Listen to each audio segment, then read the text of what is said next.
Hello, my name is Colleen Anderson, and I'm a financial advisor with the Capital Group. In this video, we'll talk about how getting paid in company stock or similar awards fits into your overall financial plan. For many people working today, equity, meaning ownership in a company, makes up a significant part of their pay.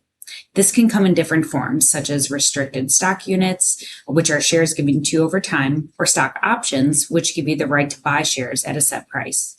These types of compensation are now common across many industries and career levels. However, this kind of pay can be complicated to manage. Knowing how it fits into your larger financial plan while keeping risk under control is an important part of building long-term wealth. These challenges apply whether you work for a small startup or a large, well-established company. If a big portion of your pay comes in the form of company stock, making smart decisions about it can have a meaningful impact on your financial future. Over the next few minutes, we'll walk through the key things to consider on this topic. In the middle of the 20th century, equity compensation was mostly limited to top executives. That began to change in the 1990s during the dot-com boom, when startup companies, which often had little cash but rapidly rising values, started offering stock options to attract talented workers. When that boom collapsed in the early 2000s, many of those options lost most of all their value. This led companies to rethink how they structured equity pay. Large technology companies began moving towards restricted stock units, or RSUs, because these still hold some value even when the company's stock price falls. Without a clear financial plan, some people treat uninvested equity, meaning shares that they haven't received yet, as if it has no value at all, especially if the company is not publicly traded yet.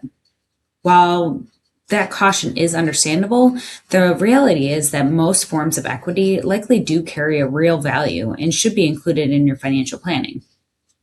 On the flip side, employees at fast-growing private companies might be tempted to value their equity based on the most recent round of outside investments. This approach can be misleading as well, since private company valuations can shift significantly and are often uncertain. A more sensible approach is to acknowledge that equity compensation has real value, but to apply some caution based on the level of uncertainty and the fact that they may not be easily available to sell. Beyond figuring out what your equity is worth, one of the most important things to consider is what is known as concentration risk. This simply means that having too much of your wealth tied up in one place, in this case, your employer's stock. The risk is made greater by the fact that both of your regular income and your investments depend on the same company doing well. As this chart shows, the risk and potential return of a portfolio can change quite a bit depending on how concentrated your holdings are in a single stock. So what steps should you take? There are several approaches that can help reduce concentration risk. These include strategies such as stage selling, meaning selling shares gradually over time rather than selling them all at once, planning ahead of large tax events, and keeping enough cash on hand through what is sometimes called liquidity sleeves, which is simply a reserve of accessible funds. The main point to take away here is that managing equity compensation well means looking at how it fits into your complete financial picture.